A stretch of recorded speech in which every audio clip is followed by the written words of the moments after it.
ధర్నా కార్యక్రమం జరుగుతుంది. రైతాంగ సమస్యలు, పింఛన్లు, డబుల్ బెడ్రూమ్లు అన్నీ కూడా వెంటనే మంజూరు చేయాలని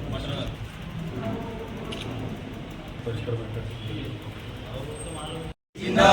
బీజేపీ రైతాంగ సమస్యలను వెంటనే రైతులకు రుణమాఫీని వెంటనే రైతు రుణమాఫీని వెంటనే పింఛన్లను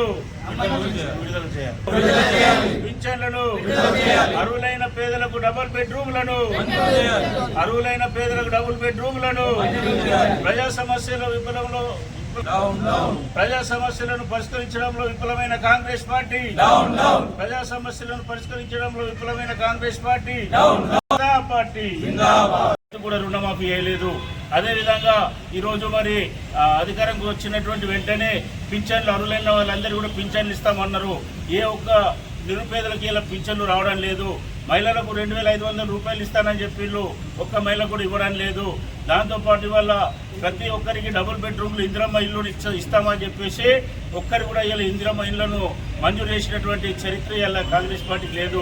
అన్ని రంగాల్లో వైఫల్యం చెందినటువంటి కాంగ్రెస్ పార్టీ ఇవాళ ప్రజలు వాళ్ళు వలుపుతూ ఇలా బీసీ రిజర్వేషన్ల పేరు మీద ప్రజా ఆగ్రహానికి గురి కాకుండా దాన్ని పక్కదారి పట్టించడానికి ఈ అంశాన్ని తీసుకొచ్చి ఎన్నికలకు పోవాలని చెప్పి చూస్తూ ఉన్నది.